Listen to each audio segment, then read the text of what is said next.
സാഹസികത ഇഷ്ടപ്പെടുന്നവരാണ് യുവാക്കൾ. അതിനായി അവർ പല വികൃതികളും കാണിക്കും. ചെറിയ പ്രായത്തിലെ കുസൃതികൾ പോലെയല്ല, യുവാക്കൾ അപകടകരമായ രീതിയിൽ അങ്ങ് എടുത്തു ചാടും. പ്രത്യേകിച്ച് ഇക്കാലത്ത് സോഷ്യൽ മീഡിയയിൽ വൈറലാകാൻ സാഹസം കാണിക്കുന്നവരുണ്ട്.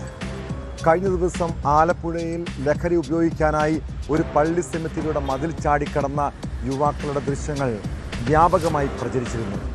ഇൻസ്റ്റഗ്രാമിൽ വൈറലാകാൻ 4 സംഘം ചെയ്ത ആ മതിൽച്ചാട്ടം അവർക്ക് ചെറിയ പൊല്ലാപ്പൊന്നുമല്ല ഉണ്ടാക്കിയത്. അറസ്റ്റിലായ യുവാക്കൾക്കെതിരെ ഗുരുതര വകുപ്പുകൾ ചുമത്തിയാണ് കേസ്.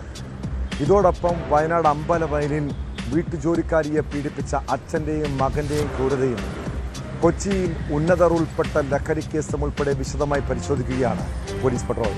സ്വാഗതം.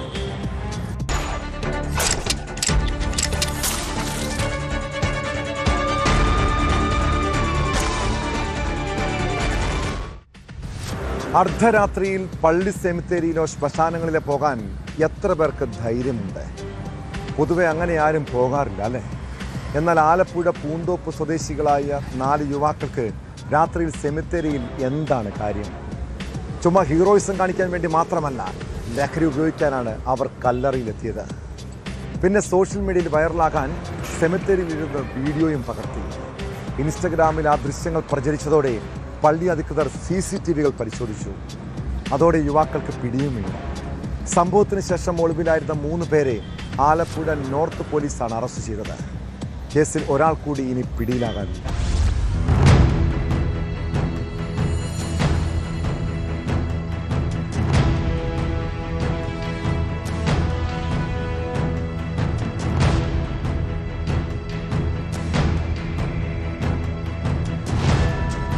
കഴിഞ്ഞ ദിവസം പുലർച്ചെ 2:30 പൂന്തോപ്പ് സ്വദേശികളായ 4 അംഗ സംഘം പള്ളിയുടെ സെമിത്തേരി മതിൽ ചാടിക്കടന്ന് സാഹസം കാട്ടിയത്. ശവക്കല്ലറയ്ക്ക് മുകളിലിരുന്ന് ലഹരി വസ്തുക്കൾ ഉപയോഗിക്കുകയും ആടിപ്പാടി റീൽസ് ഉണ്ടാക്കി ഇൻസ്റ്റഗ്രാമിൽ പങ്കുവെക്കുകയും ചെയ്തു. മതിൽ ചാടിക്കടന്ന യുവാക്കൾ ചെയ്ത പ്രവൃത്തികൾ പള്ളി സ്ഥാപിച്ച CCTVയിൽ വ്യക്തമായിരുന്നു. തുടർന്ന് പള്ളി ഭാരവാഹികൾ ആലപ്പുഴ നോർത്ത് പോലീസിൽ പരാതി നൽകി. സമൂഹത്തിൽ സ്പർദ്ധയുണ്ടാക്കാൻ ശ്രമിച്ചെന്ന കുറ്റത്തിന് ജാമ്യമില്ലാ വകുപ്പ് പ്രകാരമാണ് നോർത്ത് പോലീസ് യുവാക്കൾക്കെതിരെ കേസെടുത്തത്.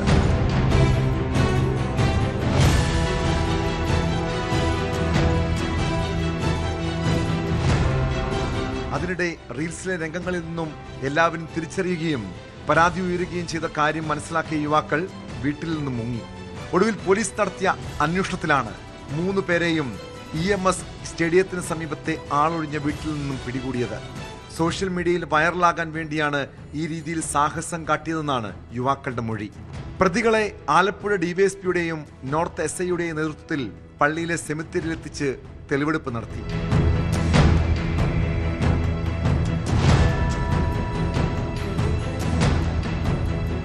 കോടതിയിൽ ഹാജരാക്കിയ പ്രതികളെ റിമാൻഡ് ചെയ്തു. 4ാമത്തെ പ്രതിക്കായുള്ള അന്വേഷണം ഊർജിതമാക്കിയതായി ആലപ്പുഴ നോർത്ത് പോലീസ് പറഞ്ഞു.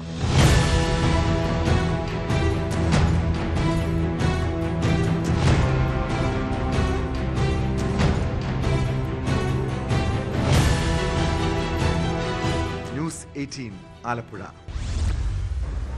ജീവിക്കാൻ മറ്റു വഴികളില്ലാതെ വരുമ്പോഴാണ് പലരും വീട്ടുജോലിക്ക് പോകുന്നത്.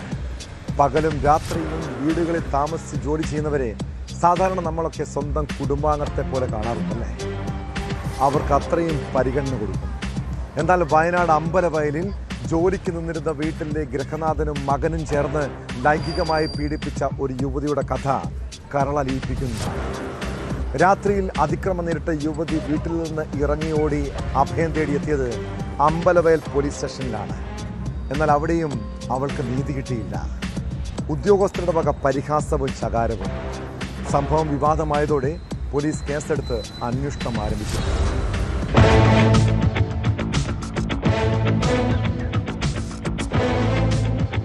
വയനാട് അമ്പലവയലിൽ ജോലിക്ക് നിന്നിരുന്ന വീട്ടിലെ ഗൃഹനാഥനും മകനും ചേർന്ന് യുവതിയെ ലൈംഗികമായി അതിക്രമിച്ചുവെന്നാണ് പരാതി. ഇന്നലെ രാത്രിയിൽ അതിക്രമം നേരിട്ട യുവതി വീട്ടിൽ നിന്നിറങ്ങിയോടി അമ്പലവയൽ പോലീസ് സ്റ്റേഷനിലെത്തി. എന്നാൽ പോലീസ് പരാതിയെടുക്കാതെ യുവതിയെ കൽപ്പറ്റയിലെ സർക്കാർ അഭയകേന്ദ്രത്തിലേക്ക് മാറ്റുകയായിരുന്നുവെന്ന് കുടുംബം പറഞ്ഞു. തുടർന്ന് ഇന്ന് രാവിലെ അമ്പലവയൽ പോലീസ് സ്റ്റേഷനിൽ പരാതി കൊടുക്കാൻ വീണ്ടും എത്തിയെങ്കിലും ഉദ്യോഗസ്ഥർ മോശമായി പെരുമാറിയെന്ന് യുവതിയുടെ ബന്ധുക്കൾ ആരോപിച്ചു. മൊഴിയെടുക്കുന്നതിനിടെ തലകറങ്ങി വീണ യുവതിയെ ബന്ധുക്കൾ കൽപ്പറ്റ ജനറൽ ആശുപത്രിയിൽ എത്തിച്ചു. അതിക്രമം നടന്ന ദിവസം പോലീസ് സ്റ്റേഷനിലെത്തിയ യുവതി പരാതിയില്ലെന്ന് എഴുതി നൽകിയെന്നും തുടർന്നാണ് അഭയകേന്ദ്രത്തിലേക്ക് മാറ്റിയതെന്നും പോലീസ് വ്യക്തമാക്കി. സംഭവത്തിൽ അന്വേഷണം ആരംഭിച്ചു.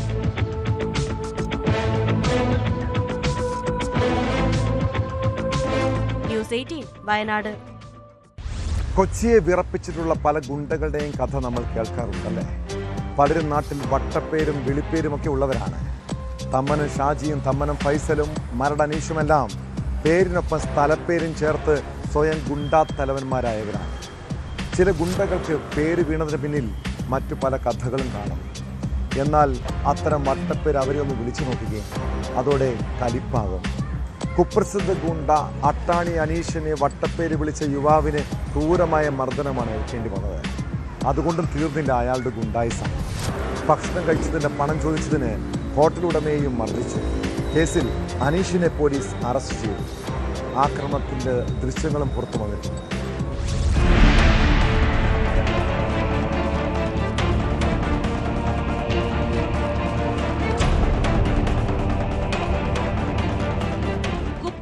ഗുണ്ട അട്ടാണി അനീഷിനെ MG റോഡിൽ നിന്നുമാണ് കൊച്ചി സെൻട്രൽ പോലീസ് അറസ്റ്റ് ചെയ്തത്. ഭക്ഷണം കഴിച്ചതിന്റെ പണം ചോദിച്ചതിന് ഹോട്ടലുടമയെ മർദ്ദിച്ച കേസിലും വട്ടപ്പേര് വിളിച്ച് പരിഹസിച്ചതിന് യുവാവിനെ ക്രൂരമായി ആക്രമിച്ച കേസിലുമാണ് അറസ്റ്റ്. ആക്രമണത്തിന്റെ ദൃശ്യങ്ങളും പുറത്തുവന്നു.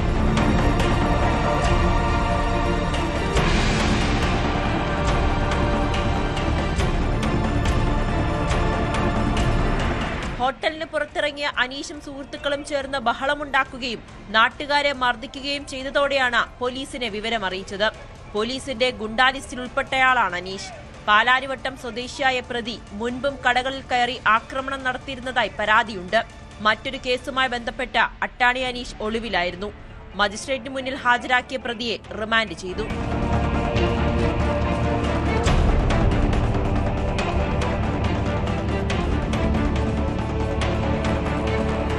ന്യൂസ് 18 കൊച്ചി. ലഹരിയുടെ അപകടത്തെക്കുറിച്ച് നന്നായി ബോധ്യമുള്ളവരാണ് ഡോക്ടർമാർ. അതിൻ്റെ നിയമക്കുരുക്ക് എന്താണെന്ന് വക്കീലന്മാർക്കും നന്നായി അറിയാം. എന്നാൽ ഇപ്പോൾ ഇങ്ങനെ അറിവുള്ളവർ പോലും മയക്കുമരുന്ന് ഉപയോഗിക്കുന്നുണ്ടെന്ന് പറഞ്ഞാൽ അത്ഭുതം തോന്നുന്നുണ്ടല്ലേ. കൊച്ചിയിൽ ഉന്നതർ ഉൾപ്പെട്ട ആഡംബര ലഹരി പാർട്ടിയെക്കുറിച്ചാണ് പറഞ്ഞു വരുന്നത്.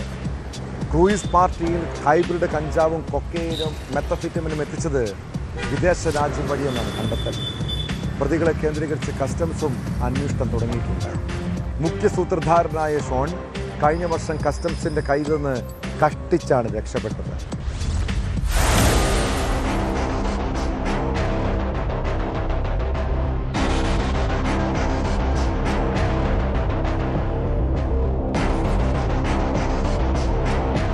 ഷോണിന്റെ നേതൃത്വത്തിൽ ശനിയാഴ്ച കൊച്ചിയിൽ നടന്ന ക്രൂയിസ് പാർട്ടിയിലും ലഹരി ഒഴുകിയെന്നാണ് കസ്റ്റംസിന്റെ സംശയം. ഡോക്ടറും അഭിഭാഷകനും ഇവന്റ് മാനേജ്മെന്റ് ഉടമയുമടക്കം 8 പേരാണ് പിടിയിലായത്.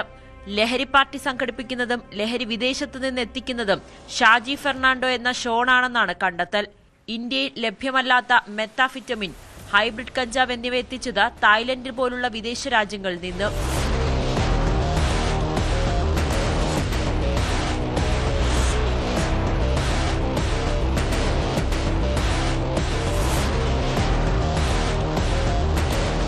മുഖ്യ സൂത്രധാരൻ ഷോൺ കഴിഞ്ഞ വർഷം കസ്റ്റംസിന്റെ കയ്യിൽ നിന്നും കഷ്ടിച്ച് രക്ഷപ്പെട്ട വ്യക്തിയാണെന്നും വിവരമുണ്ട്. കഴിഞ്ഞ വർഷം ഇയാൾ നെഫർട്ടിറ്റി ക്രൂയിസിൽ ലഹരി പാർട്ടി നടത്തിയിരുന്നു. വിവരമറിഞ്ഞ് കസ്റ്റംസ് എത്തിയപ്പോഴേക്കും രക്ഷപ്പെട്ടു. ഈ കഴിഞ്ഞ ശനിയാഴ്ചയും കൊച്ചിയിൽ ഷോൺ ക്രൂയിസ് പാർട്ടി നടത്തി. ഈ പാർട്ടിയിലും ലഹരി ഒഴുകിയെന്നാണ് സംശയം. ക്രൂയിസ് പാർട്ടിയിൽ പങ്കെടുത്തതടക്കമുള്ളവരുടെ വിവരങ്ങൾ ശേഖരിക്കുകയാണ് അന്വേഷണ സംഘം. കലൂർ സ്വദേശിയും അഭിഭാഷകനുമായ രോഹിത് നായർ, കലൂർ സ്വദേശിയും റെസ്റ്റോറന്റ് ഉടമയുമായ ഓസ്റ്റിൻ ജോസ്, കെമിക്കൽ ട്രീറ്റ്മെന്റ് ബിസിനസ്സുകാരനായ ജിനോ മുരളി, ആലപ്പുഴ സ്വദേശിയും ന്യൂട്രീഷനുമായ അക്ബർ ഷാ, പന്തളം സ്വദേശിനിയും ദന്ത ഡോക്ടറുമായ ബെൻസി റാവുത്തർ, ഫിസിയോതെറാപ്പിസ്റ്റ് സെയ്ദ് അലി ഫാത്തിമ, കണ്ണൂർ സ്വദേശിയും ഏവിയേഷൻ വിദ്യാർത്ഥിയുമായ അമൽ റൌഫ്, തിരുവനന്തപുരം ശംഖുമുഖം സ്വദേശി ഷാജി ഫെർണാണ്ടോ എന്ന ഷോൺ എന്നിവരായിരുന്നു പിടിയിലായത്. 5 ഗ്രാം ഹൈബ്രിഡ് കഞ്ചാവ്, 0.34 gram cocaine, 0.36 gram methamphetamine, 0.44 gram ecstasy pill എന്നിവയാണ് ഇവരിൽ നിന്നും പിടിച്ചെടുത്തത്.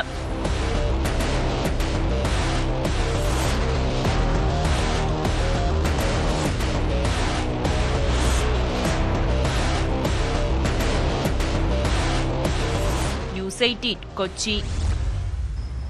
ആഘോഷവേളകളിലെ ആനന്ദങ്ങൾ പലപ്പോഴും അക്രമത്തിലേക്ക് വഴിമാറുന്നത് ആശങ്കാജനകമാണ്. നിമിഷങ്ങൾക്കകം പരിഹരിക്കപ്പെടാവുന്ന വാക്കുതർക്കങ്ങൾ പോലും അക്രമത്തിലും കൊലപാതകത്തിലും കലാശിക്കുന്നത് നിത്യസംഭവമായി മാറുന്നു. കൊല്ലം മുഖത്തല ചെമ്പകശ്ശേരി ക്ഷേത്രോത്സവത്തിനിടെ ഉണ്ടായ സംഘർഷത്തിൽ 18-കാരൻ കുത്തേറ്റ് കൊല്ലപ്പെട്ടത് ചെറിയ വാക്കുതർക്കത്തെ തുടർന്നാണ്. സംഭവത്തിൽ 4 പേരെ പോലീസ് അറസ്റ്റ് ചെയ്തു. ക്ഷേത്രത്തിലെ പരിപാടിക്കിടെ ഡാൻസ് കളിച്ചതുമായി ബന്ധപ്പെട്ട തർക്കമാണ് കൊലപാതകത്തിൽ കലാശിച്ചത്.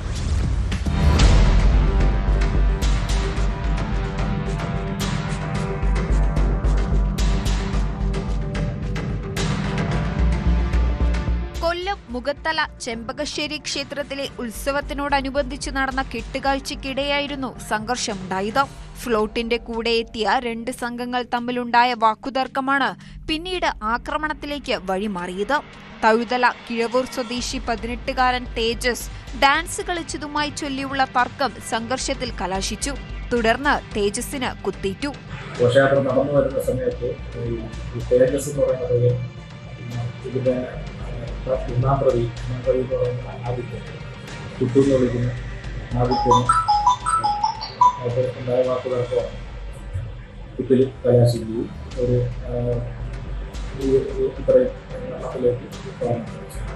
കൊല്ലത്തെ സ്വകാര്യ ആശുപത്രിയിൽ പ്രവേശിപ്പിക്കുകയും ചികിത്സയിലിരിക്കെ മരണം സംഭവിക്കുകയും ചെയ്തു. കേസെടുത്ത കൊട്ടിയം പോലീസ് മുഖത്തല സ്വദേശികളായ ആദിത്യൻ, ബിനു, പ്രജിത്ത്, അഖിൽരാജ് എന്നിവരെ അറസ്റ്റ് ചെയ്തു.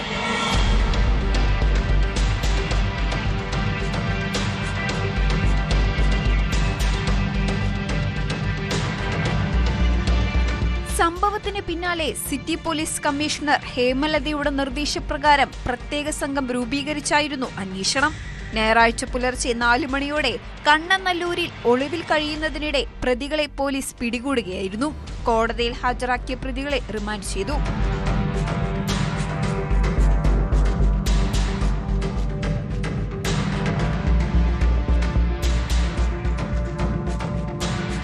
ന്യൂസ് 18 കൊല്ലം. പ്രശസ്തമായ പട്ടാമ്പി നേർച്ച ആഘോഷത്തിൽ ഗജവീരന്മാരുടെ ഘോഷയാത്രയ്ക്കും കലാപരിപാടികൾക്കുമൊപ്പം പ്രധാനമാണ് അടിയും സംഘർഷവും. സാധാരണ നഗരപ്രദേശത്തെ ഘോഷയാത്രയിലാണ് അനിഷ്ട സംഭവങ്ങൾ ഉണ്ടാകാറുള്ളതെങ്കിൽ ഇത്തവണ അടി അങ്ങ് നേരത്തെ തുടങ്ങി. തൃത്താല ഞാങ്ങാട്ടിരി ഭാഗത്തെ ഉപാഘോഷ കമ്മിറ്റിക്കാർ തമ്മിലാണ് വാക്കേറ്റവും ഏറ്റുമുട്ടലും ഉണ്ടായത്. സംഘർഷത്തിന്റെ ദൃശ്യങ്ങൾ ഉൾപ്പെടെ പുറത്തു വന്നിട്ടുണ്ട്.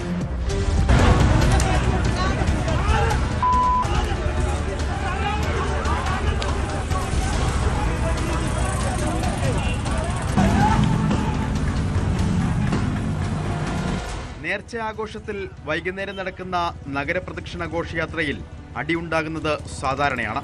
എന്നാൽ ഇത്തവണ പരസ്പരം ചേരിതിരിഞ്ഞുള്ള ഏറ്റുമുട്ടലോടെയാണ് നേർച്ച ആഘോഷത്തിന് തുടക്കം.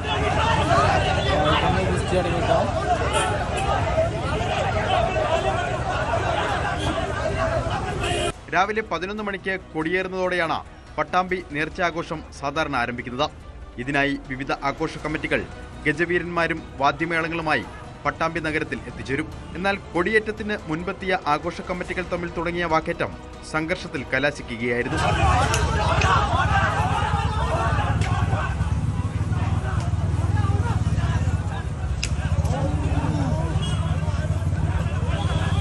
തൃത്താല ഞാങ്ങാട്ടിരി ഭാഗത്തെ ഉപ ആഘോഷ കമ്മിറ്റിക്കാർ തമ്മിലാണ് രാവിലെ വാക്കേറ്റവും ഏറ്റുമുട്ടലും ഉണ്ടായത്. പ്രദേശത്തെ മേക്കാഡൻസ, ലോ ബ്രേക്കേഴ്സ് എന്നീ ആഘോഷ കമ്മിറ്റികളിലെ അംഗങ്ങൾ തമ്മിലാണ് തർക്കം. ഇത് വാക്കേറ്റത്തിലെത്തുകയും അവസാനം വലിയ സംഘർഷമായി മാറുകയും ചെയ്തു. ഏറെ നേരം ഇരുകൂട്ടരും തമ്മിൽ ഏറ്റുമുട്ടി. ആനയും വാദ്യവും എഴുന്നള്ളിക്കുന്നതുമായി ബന്ധപ്പെട്ട തർക്കമാണ് സംഘർഷത്തിന് കാരണമെന്നാണ് വിവരം. അക്രമത്തിൽ ആർക്കും പരിക്കില്ല. മറ്റ് ആഘോഷ കമ്മിറ്റിക്കാർ ചേർന്നാണ് സംഘർഷം ശാന്തമാക്കിയത്.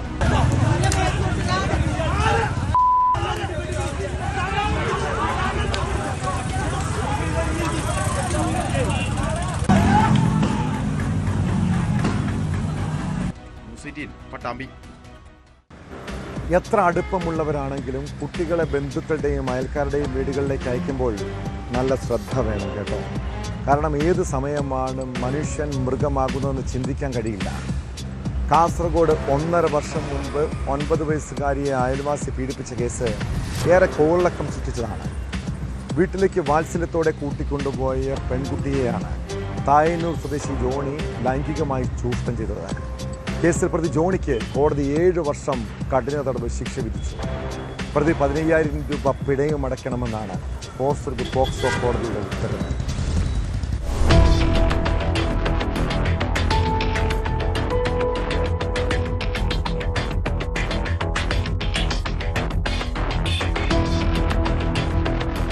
ഒൻപത് വയസ്സുകാരിയെ ലൈംഗികമായി പീഡിപ്പിച്ച കേസിൽ പ്രതിക്ക് 7 വർഷം കഠിന തടവും 15,000 രൂപ പിഴയും ശിക്ഷ വിധിച്ചു. തായന്നൂർ പനിയാർകുന്ന് മണ്ണാലിയിൽ വീട്ടിൽ ജോൺ MK യെയാണ് ഹോസ്ദുർഗ് പോക്സോ സ്പെഷ്യൽ കോടതി ജഡ്ജി PM സുരേഷ് ശിക്ഷിച്ചത്.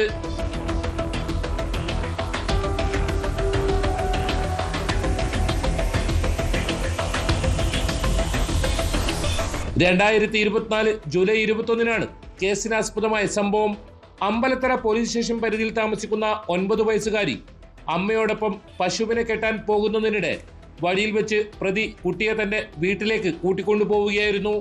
തിരികെ കൊണ്ടുവിടണമെന്നാവശ്യപ്പെട്ട കുട്ടിയെ വഴിമധ്യേ വെച്ച് പ്രതി ലൈംഗിക പീഡനത്തിന് ഇരയാക്കിയെന്നാണ് കേസ്. വിവിധ വകുപ്പുകളിലായാണ് കോടതി ശിക്ഷ വിധിച്ചത്. അമ്പലത്തറ പോലീസ് രജിസ്റ്റർ ചെയ്ത കേസിൽ അന്നത്തെ ബേക്കൽ ഡിവൈഎസ്പി മനോജ് ബീബിയാണ് പ്രാഥമിക അന്വേഷണം നടത്തിയത്.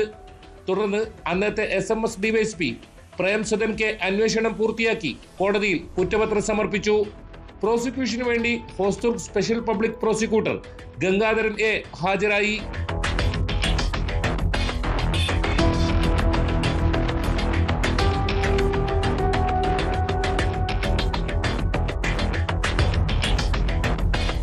ന്യൂസ് 18 കാസർഗോഡ്.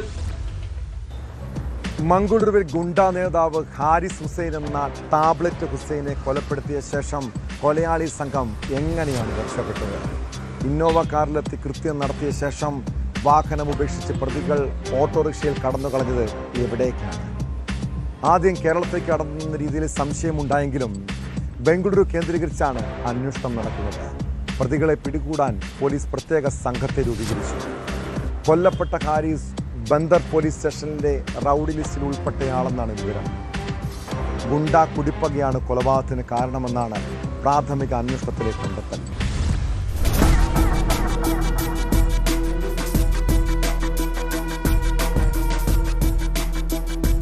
മംഗളൂരുവിലെ ഗുണ്ടാ നേതാവ് ഹാരിസ് ഹുസൈൻ എന്ന ടാബ്ലറ്റ് ഹുസൈന്റെ കൊലപാതകം അന്വേഷണത്തിനായി പ്രത്യേക സംഘത്തെ രൂപീകരിച്ചു. പ്രതികളെക്കുറിച്ച് വ്യക്തമായ സൂചന ലഭിച്ചതായി അന്വേഷണ സംഘം. വ്യക്തി വൈരാഗ്യമാണ് കൊലപാതകത്തിൽ കാരണമെന്നും പോലീസ്. കൊലയാളി സംഘം എത്തിയത് വാടകയ്ക്കെടുത്ത വാഹനത്തിലായിരുന്നു. പിന്നീട് ബണ്ട്വാൾ പോലീസ് സ്റ്റേഷൻ പരിധിയിൽ വാഹനം ഉപേക്ഷിച്ച നിലയിൽ കണ്ടെത്തി. അവിടെ നിന്നും ഓട്ടോറിക്ഷയിൽ പ്രതികൾ കടന്നുകളഞ്ഞതായാണ് സംശയിക്കുന്നത്. ബംഗളൂരുവിലേക്കാണ് പ്രതികൾ രക്ഷപ്പെട്ടതെന്നും സൂചനയുണ്ട്. ഇവരെ കണ്ടെത്താനായി തിരച്ചിൽ ഊർജിതമാക്കി.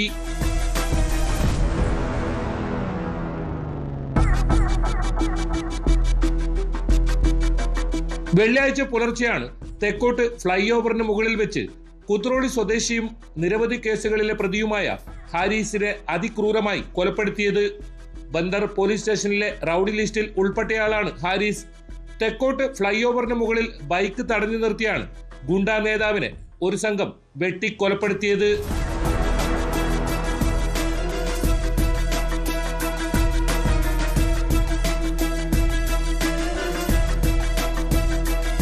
മംഗളൂരുവിലെ മത്സ്യവ്യാപാരിയായ ആരിഫ് ഹുസൈൻ സ്ഥിരം കുറ്റവാളിയായിരുന്നുവെന്ന് പോലീസ് പറഞ്ഞു.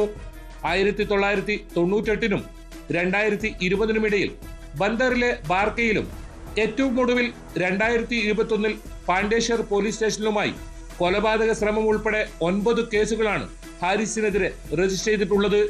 തുടർന്നാണ് ഇയാളെ റൗഡി ലിസ്റ്റിൽ ഉൾപ്പെടുത്തിയത്. 2022 മെയ് 24-ന് ഉച്ചില മുളുഗഡയിൽ വെച്ച് ഹാരിസിനെ തൊപ്പി നൌഫലിന്റെ നേതൃത്വത്തിലുള്ള സംഘം ആക്രമിച്ചിരുന്നു. അന്ന് തലനാരിഴേക്കാണ് രക്ഷപ്പെട്ടത്. 2025 നവംബറിൽ കാസർഗോഡ് ഉപ്പള റെയിൽവേ ഗേറ്റിന് സമീപം തൊപ്പി നൌഫലിനെ മരിച്ച നിലയിൽ കണ്ടെത്തിയിരുന്നു. കൊലപാതകമാണെന്ന് ആദ്യം സംശയിച്ചിരുന്നുവെങ്കിലും മഞ്ചേശ്വരം പോലീസ് പിന്നീട് ഇത് റെയിൽവേ അപകടമായി രജിസ്റ്റർ ചെയ്ത് കേസ് അവസാനിപ്പിക്കുകയായിരുന്നു.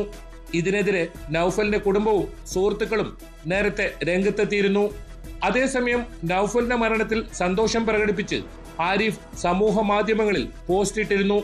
കൂടാതെ ഈ കേസിലെ പ്രതികളിൽ ഒരാളുടെ പിതാവുമായി ഹാർബറിൽ വെച്ച് തർക്കവും ഉണ്ടായതായി വിവരമുണ്ട്.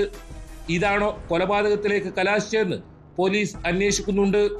ഉള്ളാൾ, സൂറത്കൽ, വാമഞ്ചൂർ, ബണ്ട്വാൾ എന്നിവിടങ്ങളിൽ നിന്നുള്ള 6 അംഗ സംഘമാണ് കൊലപാതകം നടത്തിയതെന്നാണ് സൂചന.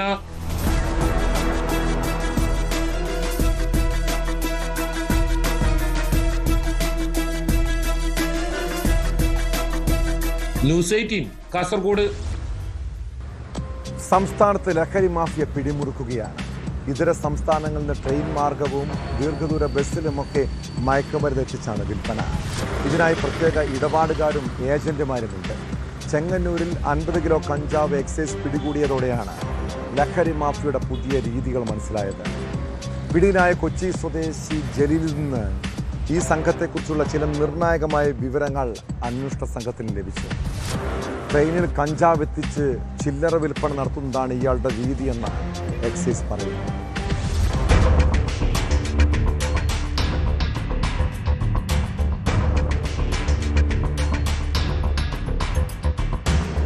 ചെങ്ങന്നൂർ റെയിൽവേ സ്റ്റേഷൻ പ്ലാറ്റ്ഫോമിൽ വെച്ചാണ് 50 കിലോ കഞ്ചാവുമായി യുവാവിനെ എക്സൈസ് പിടികൂടിയത്. മേഘാലയയിൽ നിന്ന് കഞ്ചാവ് ട്രെയിൻ വഴി ചെങ്ങന്നൂരിലെത്തിച്ച് വിപണനം നടത്തുകയായിരുന്നു പ്രതിയുടെ ലക്ഷ്യം. 4 ട്രോളി ബാഗുകളിലും 2 ട്രാവൽ ബാഗുകളിലുമായാണ് ഇയാൾ കഞ്ചാവ് കടത്തിയത്. പിടിയിലായ കൊച്ചി സ്വദേശി ജലീൽ ജോസ് സ്ഥിരം ലഹരി കടത്തുകാരനെന്നാണ് എക്സൈസ് പറയുന്നത്.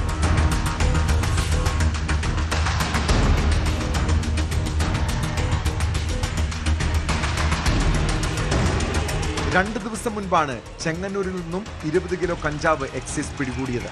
ബൈക്കിൽ കടത്താൻ ശ്രമിച്ച കഞ്ചാവുമായി തമിഴ്നാട് സ്വദേശികളായ 2 യുവാക്കളാണ് അറസ്റ്റിലായത്.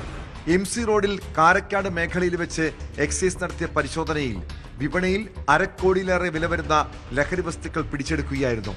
പിടിയിലായ കന്യാകുമാരി സ്വദേശി ശങ്കർ, കൽക്കുളം സ്വദേശി ശിവശങ്കർ എന്നിവർ ഇതിനു മുൻപും കേരളത്തിലേക്ക് ലഹരി എത്തിച്ചിട്ടുണ്ടെന്നാണ് വിവരം.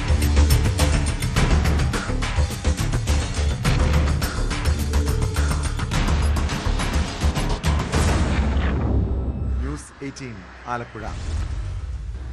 രാഹുൽ മാങ്കൂട്ടത്തിൽ പ്രതിയായ ബലാത്സംഗ കേസിലെ അതിജീവിതമാർക്കെതിരെ വ്യാപകമായ രീതിയിലാണ് സൈബർ അധിക്ഷേപം നടക്കുന്നത്. രാഹുലിനെതിരെ പരാതി കൊടുത്തവരെയെല്ലാം പൊതുമധ്യത്തിൽ അപമാനിക്കുന്നതും വ്യക്തിഹത്യ ചെയ്യുന്നതുമായ പ്രവണത ഒരിക്കലും അംഗീകരിക്കാൻ കഴിയില്ല. സോഷ്യൽ മീഡിയയിലൂടെ അപമാനം തുടർന്നതോടെ യുവതികൾ നിയമ നടപടിയിലേക്ക് നീങ്ങുകയാണ്. തങ്ങളെ വ്യക്തിഹത്യ ചെയ്യാനും സോഷ്യൽ മീഡിയയിലൂടെ അപമാനിക്കാനും ശ്രമിക്കുന്നവർക്കെതിരെ കർശന നടപടി വേണമെന്ന് ആവശ്യപ്പെട്ട് യുവതികൾ സംസ്ഥാന പോലീസ് മേധാവിക്ക് പരാതി നൽകി.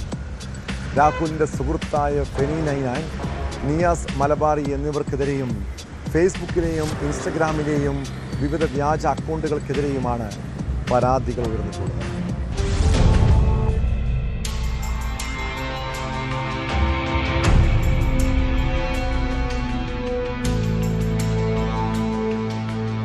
യൂത്ത് കോൺഗ്രസ് നേതാവ് ഫെനി നൈനാന്റെ നേതൃത്വത്തിൽ തനിക്കെതിരെ നിരന്തരമായ അധിക്ഷേപം നടക്കുന്നുവെന്ന് ചൂണ്ടിക്കാട്ടി 2ാമത്തെ ബലാത്സംഗ കേസിലെ അതിജീവിതയാണ് പരാതി നൽകിയത്. തന്നെ വ്യക്തിഹത്യ ചെയ്തെന്നും സോഷ്യൽ മീഡിയയിലൂടെ അപമാനിക്കാൻ ശ്രമിച്ചെന്നുമാണ് പരാതി. നേരത്തെ രാഹുൽ മാങ്കൂട്ടത്തിനെതിരെ 3ാമത്തെ പീഡന പരാതി നൽകിയ അതിജീവിതയുടെ വാട്സപ്പ് ചാറ്റ് പുറത്തുവിട്ടതും ഫെനി നൈനാനായിരുന്നു. പരാതിക്കാരിയുമായുള്ള വാട്സപ്പ് ചാറ്റ് എന്ന പേരിൽ സ്ക്രീൻഷോട്ടുകളാണ് ഫെനി നൈനാൻ ഫേസ്ബുക്കിൽ പങ്കുവച്ചത്. 3ാമത്തെ പീഡന പരാതിയിലെ അതിജീവിതയുടെ മൊഴിയിലും രാഹുലിന്റെ കൂട്ടാളിയായ ഫെനി നൈനാന്റെ പേര് ഉയർന്നു വന്നിരുന്നു. നേരത്തെ രാഹുലിനെതിരെ വന്ന പരാതിയിലെ അതിജീവിതയും ഫെനി നൈനാനെതിരെ വെളിപ്പെടുത്തൽ നടത്തിയതാണ്.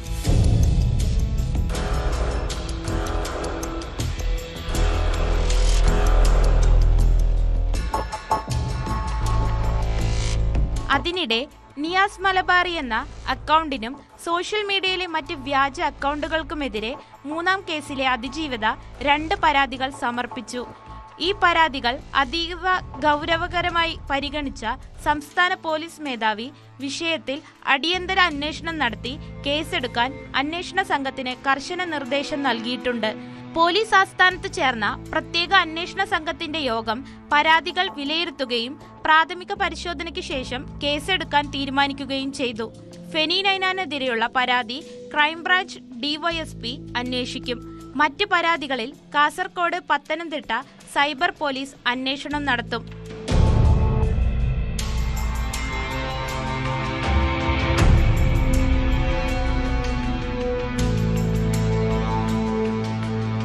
ന്യൂസ് 18 പത്തനംതിട്ട.